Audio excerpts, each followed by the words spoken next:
बिल्कुल ठीक हो गया। बिल्कुल मैम। अब आप इसके ऊपर हाथ रख के जो बात करेंगे वो बात सच है झूठ है, इसका अजाब आपके ऊपर पड़ना है। बिल्कुल ऐसी है मैम। आप और दुनिया में भी जवाब दें, आप आखिरत में भी जवाब दें, बिल्कुल। और कब्र में भी भुगतेंगे। बिल्कुल ये मैम। हम सबको जाना है। बिल्कुल ऐसी सोच है। समझ के आपने हाथ रखना है। जी मैम, मैं कसम देता हूँ कि मैंने इस केस के बारे में जो भी बयानात दिए हैं, जो सबूत दिए हैं, जो एविडेंसेस दिए हैं, उनमें से कोई भी किसी तरह से फैब्रिकेटेड नहीं है। इवन जो रिकॉर्डिंग्स हैं वो फैब्रिकेटेड नहीं है। मैं सारी जो एविडेंसेस हैं, CDRs हैं, जो सारी चीज़ें हैं वो आपको प्रोवाइड करता हूँ। आप उन्हें चेक करवा सकते हैं हर तरह से। और मेरे जो कोलो फेल हैं उन्हें जिस तरह से मर्जी जस्टिफाई किया जा सकता है, उनमें किसी किस्म का तजाद आपको नहीं मिलेगा। ठीक है। पूरा नाम क्या आपका? मोहम्मद आफ्ताब जमील। मोहम्मद आफ्ताब जमील। उम्र मैम। कितनी है आपकी? 30 ईयर्स। 30 इयर्स। शादी को कितना अरसा हुआ?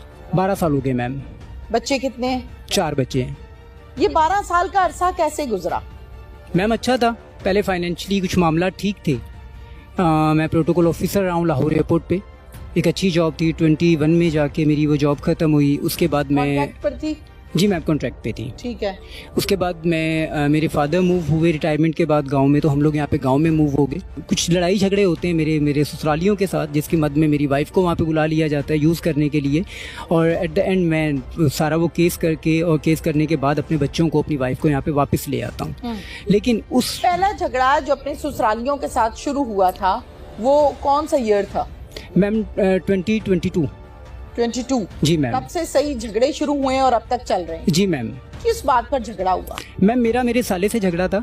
बेसिकली उस घर में कुछ मामलात ऐसे चलते थे, मैं हमेशा अपने आप को अवॉइड करता था। और मेरी हमेशा ये कोशिश रही है, मेरी शादी को 12 साल हो गए, मैं वहाँ पे ज़्यादा स्टे नहीं करता था। क्योंकि उसमें भी मामला ये था कि मेरे एक साले का बेसिकली उसकी वाइफ के साथ रिलेशंस में थोड़ा प्रॉब्लम था।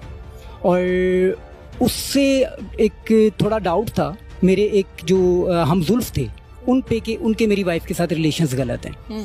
तो मैंने उसे क्लियर करने के लिए उनकी थोड़ी हेल्प आउट की कि आप CDR से चीज़ें क्लियर कर लो। और जब मैंने हेल्प आउट की तो मेरे जो इन लॉज थे वो मेरे खिलाफ हो गए। मेरे साले से लड़ाई झगड़ा हुआ।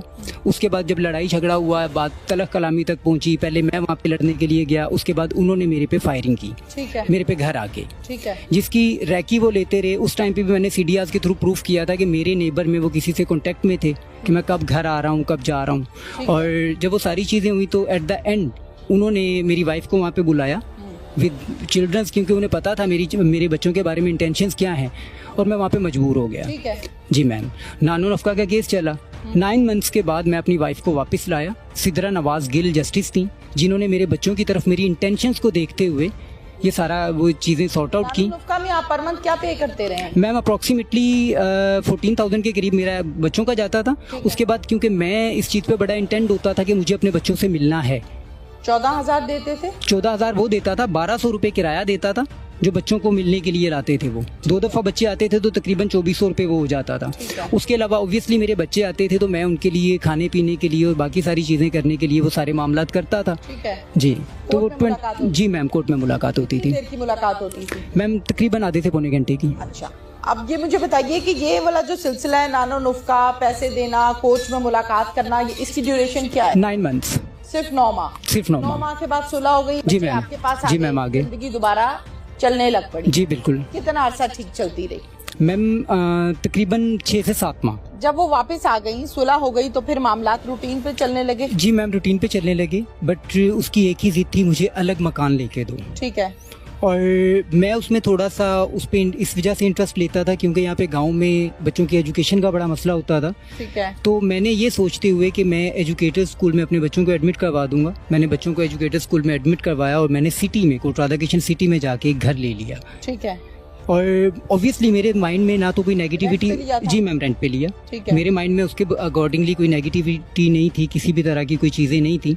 लेकिन बच्चों को मैंने वहाँ पे एडमिट करवाया और साथ में एजुकेटर स्कूल की ही टीचर ट्रेनिंग स्टार्ट कर दी मैंने। ठीक है। स्पोकन इंग्लिश के लिए उन्होंने प्रिंसिपल ने मुझे हायर किया, मैंने उसकी टीचर ट्रेनिंग स्टार्ट कर दी। But on the 3rd month मेरा एक्सीडेंट हो गया। मेरे से गाड़ी जो थी वो क्रैश हो गई थी, पलट गई थी और मैं बहुत ज़्यादा यानी कि उसमें प्रॉब्लम्स आई, इंजर्ड हो गया और मेरा थोड़ा आई प्रॉब्लम हुआ था, मुझे नज़र आना बंद हो गया था। तो ऑब्वियसली मुझे वापस घर आना पड़ा। यहाँ पर अबाई घर? जी मैम अबाई घर में आना पड़ा क्योंकि पेरेंट्स थे वहाँ पे अकेला ना तो मैं रह सकता था, मुझे मेडिसिन के लिए जाना पड़ता था और ये सारी चीज़ें थी। ठीक है, फिर आप जी। वापस यहाँ आ गए? जी मैम, वापस यहाँ पे आ झगड़ा गया दोबारा शुरू हो गया कि मैम। वापस क्यों गए? जी मैम, ये जब मसला हुआ जी था? मैम यहाँ पे आ गया तो झगड़ा इस हद तक शुरू हो गया कि हमारे इज़दवाजी ताल्लुकात किसी भी तरह से रहे ही नहीं। ठीक है, अब ये जो छोटे छोटे मसाइल आप बता रही हैं ना, ये घर घर की कहानी। जी मैम। ठीक होगी? जी मैम।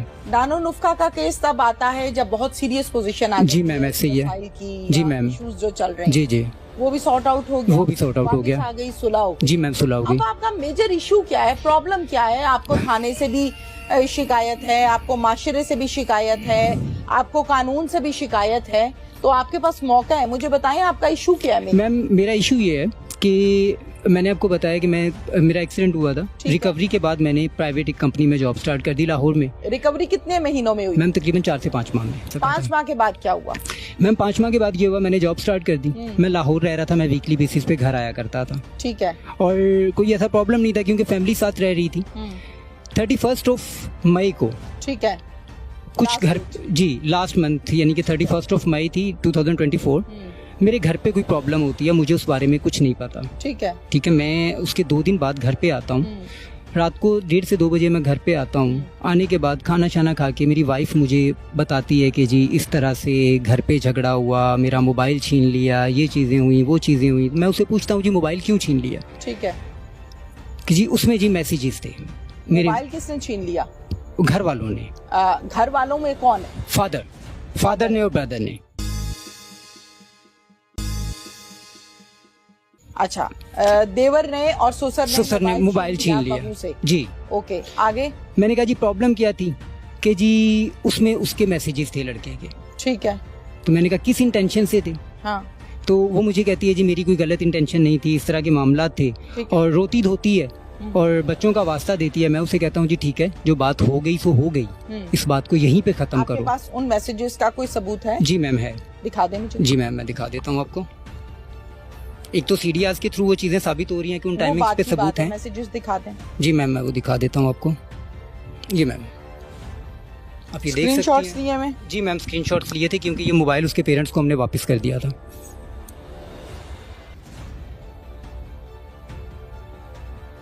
अब इसमें जो सेंडर है उसका नंबर नहीं आ रहा। मैम आ रहा है, नेक्स्ट मैसेज पे आपको नंबर मिलेगा। ठीक है, डन। ओके, ये स्क्रीन पर आप लोग मैसेज देख भी सकते हैं जो कि मैंने इस पर पढ़े हैं और मैं मुनासिब नहीं समझती कि मैं अपनी जबान से ये अल्फाज अदा करूं जो कि इसमें चैट में लिखा हुआ है। ओके, आगे चलें जी। इस बात पर ससुर ने मोबाइल खींच लिया। जी मैम, मोबाइल खींच लिया। नेक्स्ट डे उसके पेरेंट्स आते हैं। ठीक है। मैं ट्रॉमा में था क्योंकि मेरी तबीयत खराब हो गई थी, इवन मुझे हॉस्पिटल तक जाना पड़ा। वजह? मैम टेंशन से? बहुत बड़ी टेंशन थी। अच्छा, टेंशन ठीक से, है। ओके, ठीक है। मैम नेक्स्ट डे उसके पेरेंट्स आते हैं और मेरे फादर और मेरे ब्रदर बार बार कहते हैं कि ये मैसेजेस दिखाओ इन्हें। ठीक है। और मैं कहता हूँ जी मुझे इन डिटेल्स में नहीं पढ़ना। ठीक है। मैं अपने बच्चों की तरफ देखते हुए वो मोबाइल सीधा उसके फादर को पकड़ाता हूँ। ओके, वो उसे समझाते हैं। ठीक है। वो मेरे पेरेंट्स से माफ़ी मांगती है, मेरे से माफ़ी मांगती है और वो चले जाते हैं। ठीक है। वो चले गए, हंसी खुशी रहने लग गए। मैं अगले दिन अपनी जॉब पे चला जाता हूँ। आपके फादर को और आपके भाई को किसने बताया कि आपकी जो वाइफ है वो कहीं और गलतकारी या गलत किस्म के रिलेशन में मुलव्विस? मैं आपको बता रहा हूँ, आपने ये मैसेजेस अभी देखे हैं। बिल्कुल आप इन मैसेजेस में एक मैसेज ऐसा भी देखेंगी जिसमें ये लिखा हुआ है कि ये लोग घर से बाहर जा रहे हैं और ये 2-3 घंटे बाद आएंगे या ये कल वापस आएंगे। है। मेरे पेरेंट्स बेसिकली उस दिन लाहौर जा रहे थे, ठीक है। लेकिन किसी वजह से नहीं गए तो ये लोग घर पे वापस आ गए। ठीक है। उससे पहले किसी को कोई आइडिया नहीं था। घर वापस आ गए, फिर घर वापस आ गए तो आपके सामने वो सारी चीजें वो रंगे हाथों पकड़ी गई। इस घर में? जी मैम, इस घर में कितने लोग थे? मैम 2 लोग, एक मेरा नेबर था और एक वो थी। अच्छा, ये दोनों थे? जी मैम, ये दोनों थे। Red handed? जी मैम, रेड हैंडेड पकड़े गए। ससुर ने देखा? मैम भाई ने देखा। फिर मना किया, फिर क्या हुआ? फिर मना किया, मोबाइल ले लिया, उसके पेरेंट्स को कॉल की। ठीक है। कुछ नहीं मारा पीटा ठीक है। किसी ने नहीं, ठीक है। कुछ नहीं किया। उसके पेरेंट्स को कॉल की, इवन मुझे तक नहीं बताया कि मैं तैश में आके कोई गलत कदम नहीं उठा जाऊं। ठीक है। फिर उसके पेरेंट्स को कॉल करने के बाद घर पे सारी चीजें, नेक्स्ट डे मैं आता हूँ, वो मुझे बताती है। मुझे बताने के बाद उसी इवनिंग में उसके पेरेंट्स आ जाते हैं। ठीक है। उसका फादर आते हैं। आपने क्या कहा सुनने के बाद? मैंने सुनने के बाद जब उसने कहा जी मैं आज के बाद तौबा करती हूँ, तो मैंने कहा गलती हो गई, ठीक है, कल को अपने बच्चों की तरफ देखो, दोबारा ये गलती दोहराई नहीं जानी चाहिए। ठीक है। वो मेरे से कमिट करती है, इवन हाफजा थी वो। हाफजा होने के बावजूद मैं मैसेजेस की Commit डिटेल्स कर में लिया नहीं कि अब जी नहीं मैम होगा? कमिट कर लिया कि फिर अब कितने किसी दिन गुजरे? मैम टोटल 8 दिन गुजरे। 8 दिन बाद फिर से 8 दिन बाद ये हुआ कि बच्चों की छुट्टियां हुई, बच्चों ने पप्पू की तरफ जाना था, उसने जिद की कि जी मुझे मेरी मदर की तरफ छोड़ दें। ठीक है, मैंने उसकी सिस्टर को कॉल की कि मैं मदर की तरफ नहीं छोड़ूंगा, मैं आपकी तरफ छोड़ देता हूँ, आप इसे समझा दें। ठीक है। मदर के क्यों नहीं? मैं मदर की तरफ इसलिए नहीं, मदर बेसिकली उसकी हाँ में हाँ मिलाती